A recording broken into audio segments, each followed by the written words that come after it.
du Père, du Fils et du Saint-Esprit. Amen. Pourquoi est-ce que croire que Jésus-Christ est le Fils de Dieu ne suffit pas à être sauvé? Je pense que les protestants, s'il y en a ici, vont être subjugués par cette vidéo, mais que Dieu vous bénisse quoi qu'il arrive. Et écoutez bien ce que je vais vous dire parce que c'est très très important et votre salut peut être en jeu. Sincèrement, je le dis avec beaucoup d'importance. Alors, le but ici n'est pas du tout d'entrer dans un débat théologique. Je suis pas sur mon ordinateur, j'ai les connaissances, mais voilà, j'ai pas les citations exactes. Mon but, c'est pas de faire une dissertation qui va durer 3 heures pour vous prouver que, etc., etc. Il y a déjà des vidéos qui sont bien mieux que les miennes. Mais mon but, c'est plutôt de vous parler en général, de faire un gros débrief, entre guillemets, de ce que beaucoup de gens ne savent pas et ce qu'on ne leur dit pas, tout simplement. Alors, pour vous expliquer déjà mon passif, en termes de croyance. Ok, aujourd'hui, donc, je vais vous dire pourquoi est-ce que si vous êtes protestant, ou quoi qu'il arrive, si vous ne suivez pas la bonne église, l'exacte bonne église que le Christ a voulu instituer ici sur terre, vous ne suivez pas la volonté du Christ, donc votre salut est en jeu. Et c'est très important ce que je vais vous dire, écoutez-moi, je vous en supplie. Je prie le Seigneur pour que vous m'écoutiez, c'est très important. Alors, premièrement, il faut voir mon parcours à moi. Mon parcours, c'est février 2024, je commence à croire en Dieu. Donc je me sentais appelé, enfin je trouvais ça cool en fait En fait, je trouvais simplement ça... Comment dire, si on utilise un mot assez moderne que je n'utilise pas d'habitude, mais stylé, cool, de croire en Dieu. Je trouvais ça, voilà, je le définissais comme ça, de croire en Dieu, donc ça m'a un petit peu attiré. Et de plus en plus, en fait, j'ai voulu croire en Dieu, donc ça n'a pas été vraiment un électrochoc, c'est venu petit à petit. Croire en Dieu, et à chaque fois, en fait, je comptais ça en pourcentage. Donc j'ai acheté ma Bible quand je croyais en Dieu à 50% environ, et après je faisais, j'y crois peut-être à 60%, 70%, 90%, et après je croyais en Dieu. Donc au début je priais Dieu, c'était assez bizarre de parler comme ça dans le vide à Dieu. Je connaissais pas encore la Trinité, j'y comprenais rien, mais juste je disais Dieu, Dieu, Dieu, Dieu, Dieu, et je priais. J'avais regardé une vidéo du frère Paul Adrien sur comment prier, etc. Ensuite, donc là, je connaissais toujours pas Jésus-Christ, etc. Je voyais un petit peu ce que c'était, mais je savais pas que Jésus-Christ était bel et bien Dieu lui-même, etc. Et puis vient l'été, etc., où je continue à aller de plus en plus dans la foi, où je commence à me renseigner, etc. Et en fait, non, je vais venir après de ça. Déjà, je finis mon parcours là-dessus. Ensuite vient novembre 2024, où je perds mon chat, que j'avais depuis 9-10 ans. 9 ans, je crois, oui, effectivement. Si, non, 8 à 9 ans, oui, si je dis pas d'erreur. Donc, pour le coup, j'ai fait. euh, Oui, j'avais 9 ans quand je l'ai eue et elle est morte après 8 ans. Donc, j'ai fait une grande partie de ma vie avec elle et donc, ça m'a fait beaucoup, beaucoup, beaucoup de mal quand elle était malade et quand elle est morte. D'accord. C'est vraiment la mort dans ma vie qui m'a le plus impacté. Parce que j'ai jamais eu de mort choquante comme beaucoup. Des proches très très proches, etc., où on s'y attendait pas, etc. Là, c'est purement mon chat, quoi. Donc c'est peut-être moins grave qu'un humain, évidemment, d'un humain proche de soi, mais ça impacte quand même qu'on le veuille ou non. Ok. Et donc, c'est là que j'ai connu le Seigneur Jésus-Christ, concrètement. C'est là, avec un cœur totalement brisé, que j'ai connu Jésus-Christ.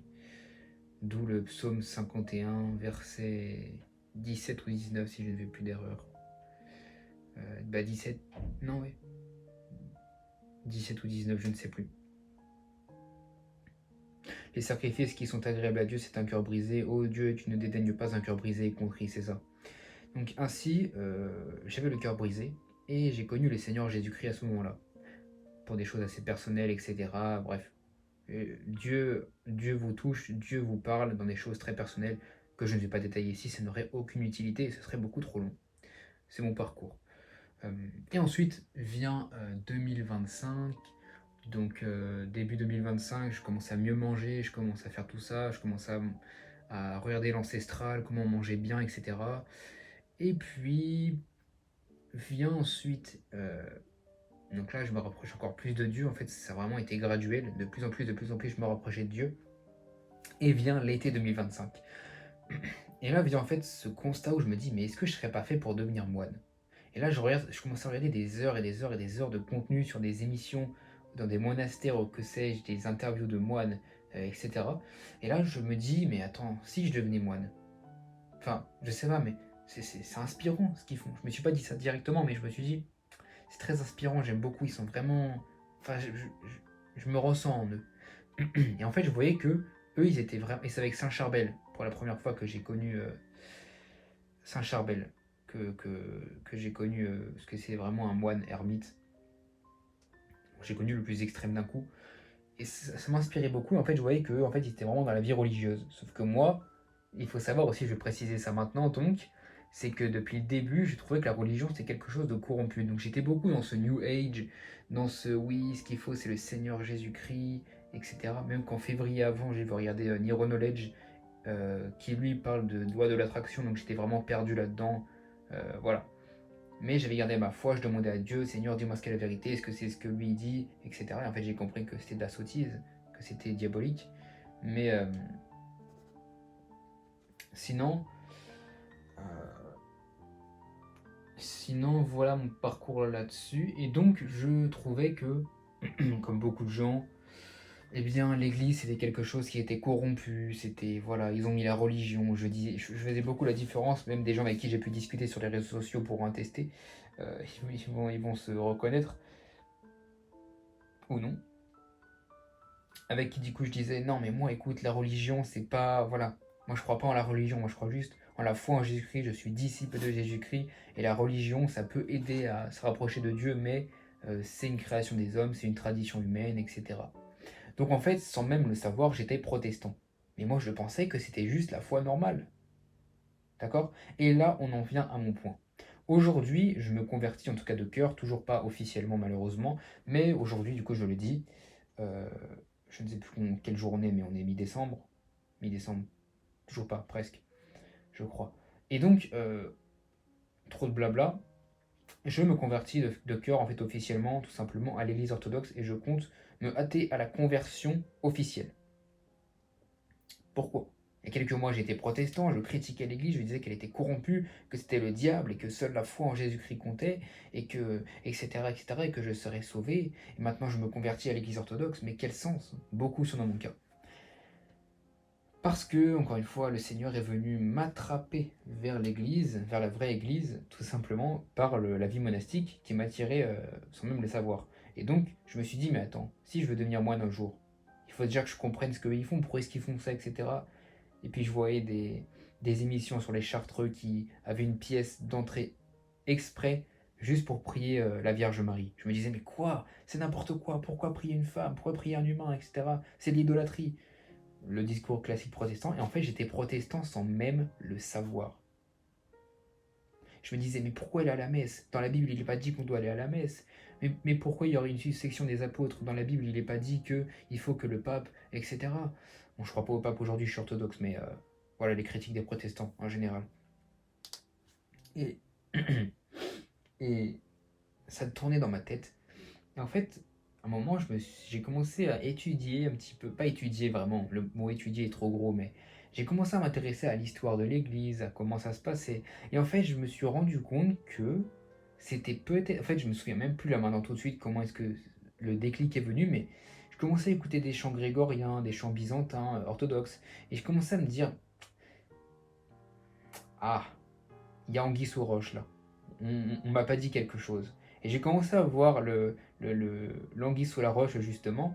J'ai commencé à voir la petite arnaque et je me suis dit, mais attends, quelque chose d'aussi profond, d'aussi préservé, d'aussi ancien, une tradition de 2000 ans, ah, je vais peut-être creuser un petit peu plus. Et c'est ce que j'ai fait, j'ai creusé. Et donc aujourd'hui j'en viens à me convertir à l'église orthodoxe.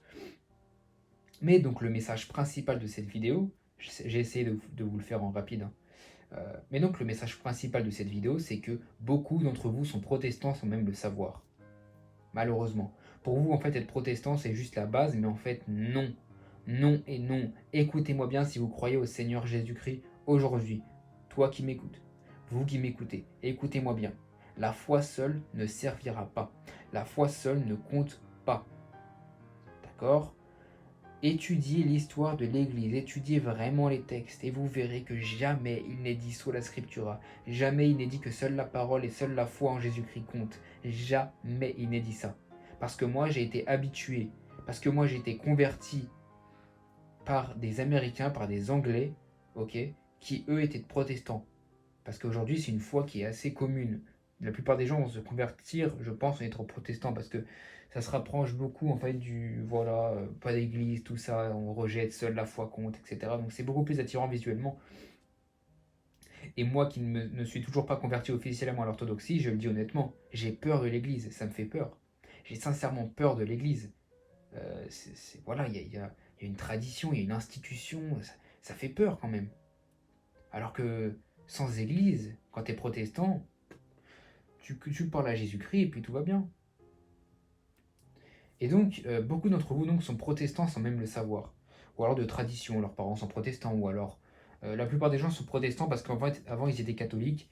Ils ont fait du catéchisme ou non, leur famille est catholique, etc. Et après, ils se sont dit, voilà, moi j'ai jamais compris où est-ce qu'était Jésus-Christ dans l'église. Et donc, ça, c'est la plupart des témoignages que vous verrez, américains, français ou que sais-je.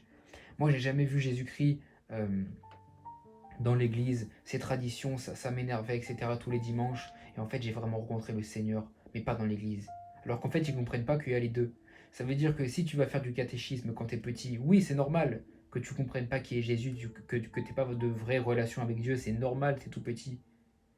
Mais tu commences à apprendre les actions justement qui vont renforcer ta foi dans le futur. Et si tu fais une rencontre avec le Seigneur, ça ne veut pas dire que avant ça ne veut pas dire que ce que tu faisais avant c'était faux. Ça veut dire qu'aujourd'hui tu peux allier la foi et l'Église.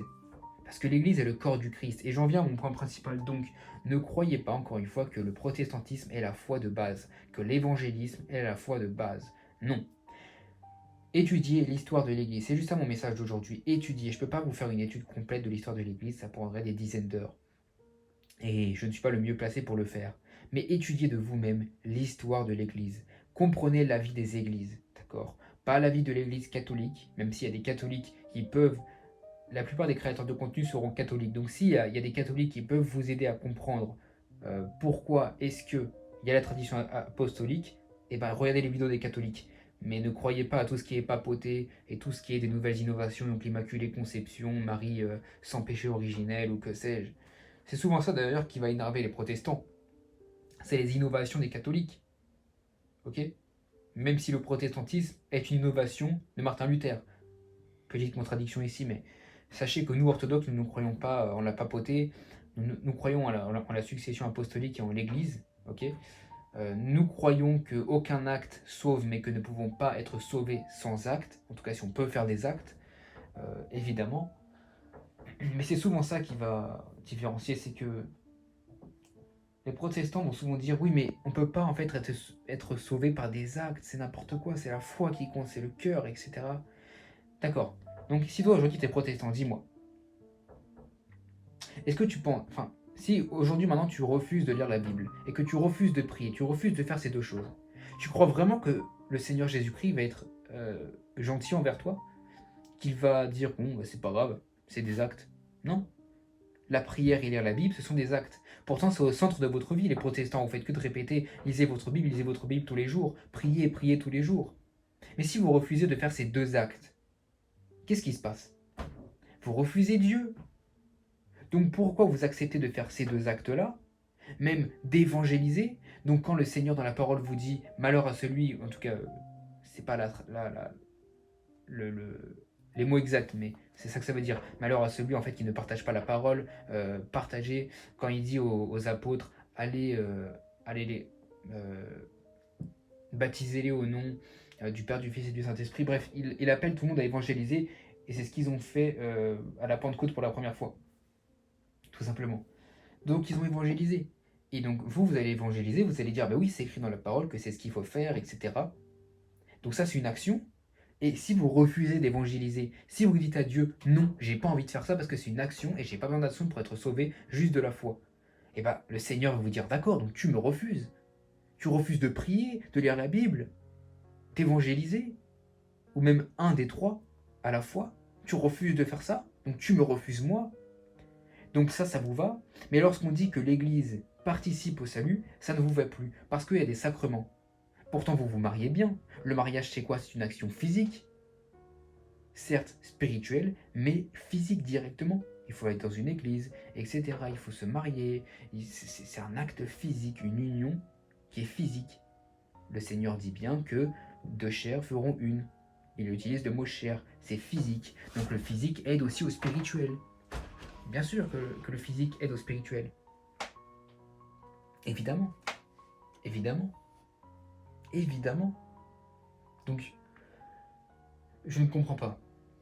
Tout comme le baptême. Beaucoup de protestants croient au baptême et d'autres n'y croient même pas. Alors ceux qui n'y croient pas, mais vous ne croyez même pas à la parole, car la parole est très claire dessus en fait.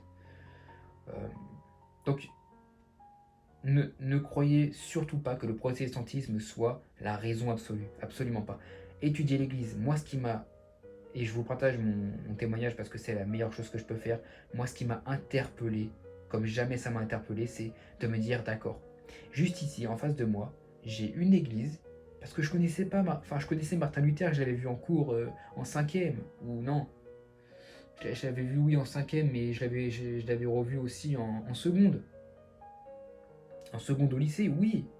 Mais je ne savais pas que moi, ma foi, c'était ça. Pour moi, c'est juste du bon sens. Je ne m'appelais pas évangélique ou protestant. À la fin de quand j'étais protestant, je m'appelais évangélique parce que je regardais que des évangéliques et je commençais un petit peu à comprendre la chose. Mais jamais j'ai été protestant en me disant je suis protestant, je suis ce que Martin Luther il dit. Jamais, jamais, jamais, jamais. Parce que je me rendais pas compte. Et c'est après j'ai compris que en fait avant j'étais protestant. Et oui. Mais étudier, parce que du coup d'un côté vous avez un protestant qui en 1500 vient et dit non c'est pas ça qu'il faut faire, et de l'autre côté vous avez 2000 ans de tradition.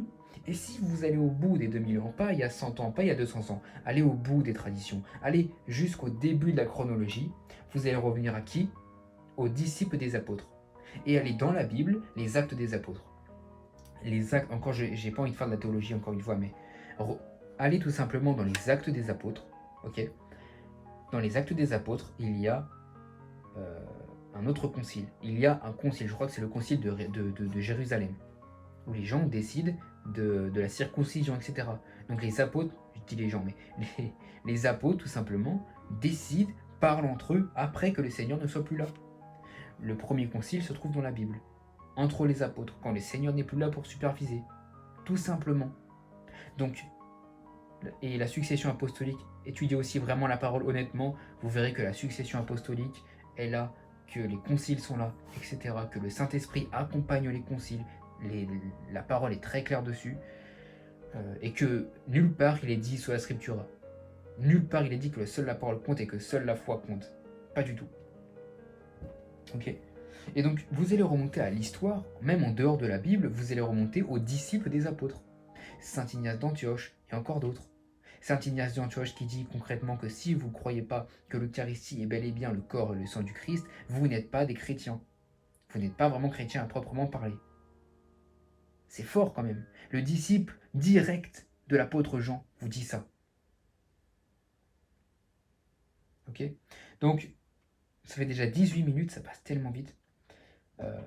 Mais comme la plupart de mes vidéos, c'est encore parti dans tous les sens. Mais si mon témoignage a pu vous toucher, si vous êtes protestant en le sachant ou sans le savoir, si vous ne le savez pas, j'ai dû vous percuter, analysez l'histoire. Dites-vous que le protestantisme n'est pas la vérité. Je suis un ancien protestant, en tout cas de foi. Je ne suis jamais allé dans des églises protestantes, mais je suis un ancien protestant de foi, de cœur, si on peut dire ça comme ça.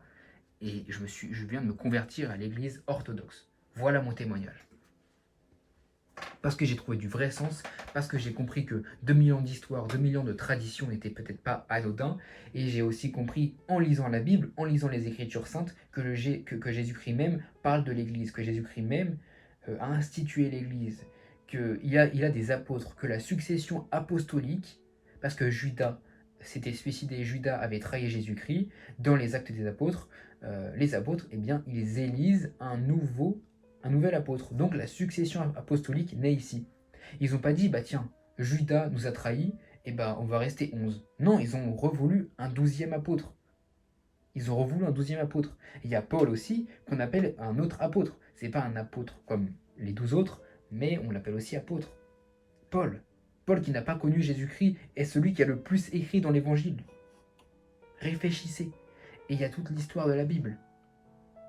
Ne lisez pas juste la Bible toute seule, ça n'aurait pas de sens. Lisez la Bible avec le contexte. Je sais que souvent vous n'aimez pas ça, mais les protestants, mais lisez la Bible avec le contexte. Regardez l'histoire, regardez les dates.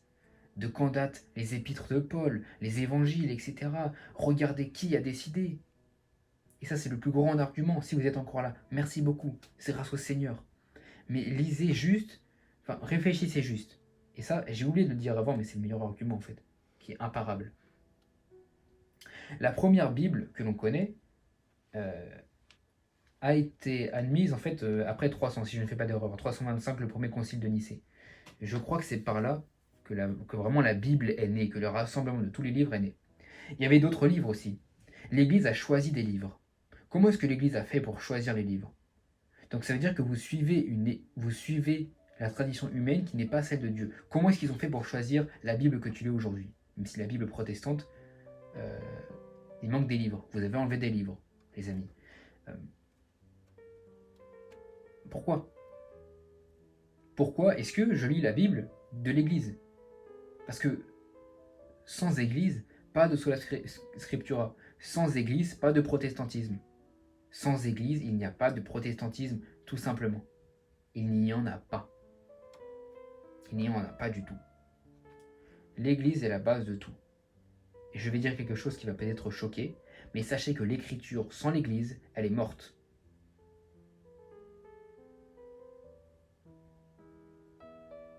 Parce que l'écriture sans le corps du Christ, ça n'a aucun sens. Et pourquoi est-ce que je dis que l'écriture sans l'Église, elle est morte? C'est parce que Jésus-Christ dans la Bible nous dit justement de faire partie de son corps, de l'Église. Comme l'Eucharistie est plus importante que la Bible. Comme l'Église est plus importante que la Bible. Car c'est directement la tradition, les sacrements que Jésus-Christ nous a laissés. Le salut, c'est l'Écriture, c'est l'Esprit Saint et c'est l'Église. C'est Jésus-Christ. C'est tout. C'est pas que l'Église toute seule. Ce n'est pas que la foi toute seule. Souvent, on va vous dire, on s'en fiche, aucune religion, aucune église ne va vous sauver. Si. Pourquoi? Pourquoi est-ce que être protestant ou être catholique ou être orthodoxe, c'est pas juste un choix secondaire? Parce que les trois ont des différentes visions du salut. Les protestants, eux, pensent que le salut, c'est juste le fait. En fait, on est déjà sauvé. Une fois qu'on a rencontré le Seigneur, peu importe ce qu'on fait après, on est déjà sauvé. Il faut juste se repentir, être sauvé, et aucune action ne nous aidera. Par contre, ils prient, ils lisent la Bible, et parfois ils se baptisent. Et ils évangélisent. Donc c'est des actions. Vous mariez aussi souvent. Parce que sans mariage, sans action physique devant Dieu, eh bien le mariage est un péché. Donc vous faites des actions, mais vous choisissez que celles qui vous arrangent. Tout simplement. Et je pourrais encore avoir plein d'autres arguments. Mais la vidéo, ça fait déjà 23 minutes. J'ai bégayé dans tous les sens. Je suis parti dans tous les sens. Mais j'espère que mon témoignage aura pu vous toucher. Tout simplement. Pas de script, rien. J'essaie vraiment de m'améliorer en improvisation. Et puis surtout que là, j'ai débattu sur Instagram pendant des heures. Donc, mon cerveau commence un petit peu à fatiguer. Voilà, parce que ça prend beaucoup d'énergie de débattre. Avec des catholiques, musulmans, des protestants. Et je dis pas avec tout le monde. Si vous voulez débattre sur Instagram, n'hésitez pas. Hein. Par contre, il faut des vrais arguments, s'il vous plaît. Si vous voulez débattre sur Instagram avec moi, vous le pouvez. Que vous soyez musulman, protestant, orthodoxe. Bon, on sera frères tous les deux, mais tout dépend d'ailleurs. Il y a la vraie et la fausse église orthodoxe. En tout cas, j'apprends toujours sur ce sujet. Mais si vous êtes catholique ou, non, ou athée aussi, je débat avec des athées. Et ben sachez que je peux débattre, mais juste il faut des vrais arguments, s'il vous plaît. Pas du ad hominem, pas de l'insulte, pas du ah oui, toi tu es polythéiste, ah oui, toi tu es bête, ah oui, toi tu. Non, des vrais arguments, s'il vous plaît. Des vrais. Des gens compétents, pas des professionnels, je suis pas non plus professionnel, mais juste des gens qui ont au moins travaillé un minimum le sujet, quoi. Parce que ça fait quand même des. J'ai quand même débattu avec, je peux le dire aujourd'hui, pas mal de personnes. J'ai quand même de l'expérience dans les débats catholiques, orthodoxes, protestants, orthodoxes, les catholiques, musulmans, chrétien, athée, croyant, mais j'ai quand même pas mal débattu dessus et je veux que les débats soient intéressants parce que sinon je vais juste perdre mon temps et vous, vous serez juste dans le déni et vous allez dire n'importe quoi, tout simplement. Je dis pas que je suis supérieur à vous ou quoi, c'est juste un fait, c'est que j'ai débattu beaucoup de fois et que quelqu'un qui a beaucoup débattu sur un sujet contre quelqu'un qui n'a presque jamais débattu et qui n'est même pas compétent, il va juste faire perdre de temps à l'autre alors qu'il pourrait juste se former. Donc formez-vous et après venez débattre si vous le voulez. Par contre, si vous voulez débattre pour juste gagner, eh bien que le Seigneur vous bénisse, mais ça ne m'intéresse pas. Il faut débattre pour trouver la vérité, sincèrement. Ok? J'ai plus de salive là. Que Dieu vous bénisse. Le protestantisme n'est pas la vraie foi. Le salut compte avec les actions. Je répète, aucune action ne nous sauve, mais on ne peut pas être sauvé sans action, et même les protestants le font chaque jour. Tout simplement. Donc suivez l'Église, la vraie Église orthodoxe du Christ, qui a plus de 2000 ans d'histoire. Ok? Qui a presque 2000 ans d'histoire, pardon. Avec une succession apostolique qui est dans la Bible. Lisez vraiment la théologie, les textes. Regardez la vie des catholiques sur ces sujets-là, la succession apostolique, mais pas leurs nouvelles innovations évidemment. Regardez les arguments des orthodoxes, etc. Et vous verrez. Et si vous dites non, ça ne m'intéresse pas de savoir parce que c'est pas si important que ça, sachez que vous refusez le Christ, parce que vous refusez de savoir la vérité. Et je vous dis aujourd'hui maintenant que le salut selon le protestantisme ou l'orthodoxie ne fonctionne pas de la même manière. Donc si vous vous trompez, vous ratez le salut du Seigneur. C'est pas parce que vous avez une relation avec Dieu, c'est pas parce que vous priez Dieu que vous avez un semblant de relation avec Dieu, que vous lisez la Bible, etc., que vous êtes sauvé. Si vous avez faux, tout simplement. Comme les Ariens, c'est pour ça d'ailleurs qu'il y a eu des conciles, qu'il y a eu le concile de Nicée en 325. Parce qu'il y avait des Ariens qui pensaient que Jésus-Christ n'était pas le Fils de Dieu. Pourtant, eux devaient lire les textes. Eux devaient vraiment faire tout ça. Ils avaient faux. Peut-être que vous avez faux. Moi, j'ai cherché. Pendant des mois. J'ai mis au moins 3 mois à me convertir à l'église orthodoxe. Parce que j'ai cherché la vérité entre le catholicisme, l'orthodoxie. J'ai cherché pourquoi est-ce que le protestantisme n'était pas vrai, etc. J'ai cherché la vérité. Sachez que les pères de l'église, beaucoup de pères de l'église ont passé des dizaines d'années sur le même sujet. Contre des hérétiques. À comprendre, à apprendre.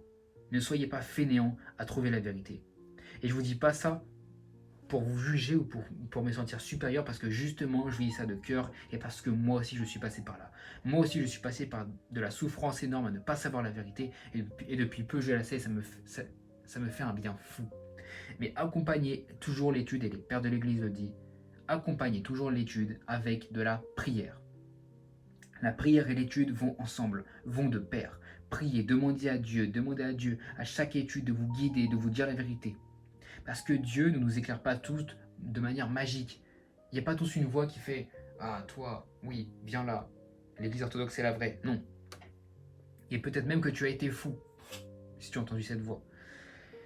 Donc, étudiez, parce que le Seigneur va vous accompagner aussi dans l'étude. La prière, c'est ça aussi. C'est pas juste attendre bêtement qu'on ait quelque chose, c'est d'agir et Dieu vous aidera. Dieu vous éclairera. Tout simplement. Que Dieu vous bénisse. Et je le dis sincèrement. Je suis passé par là. Étudiez. Étudiez. Si vous êtes vraiment honnête et que vous comptez au salut, que vous comptez au paradis, que vous comptez à votre relation avec le Seigneur, priez, étudiez. Et vous verrez. Vous verrez que le protestantisme est une vraiment fausse doctrine. Et si vous êtes catholique, parce que ces vidéos aussi parlent aux catholiques, étudiez aussi, encore plus profondément. Encore plus profondément. Et voyez que la papauté n'a jamais existé dans l'histoire. Tout simplement. Que Dieu vous bénisse. Au nom du Père, du Fils et du Saint-Esprit. Amen.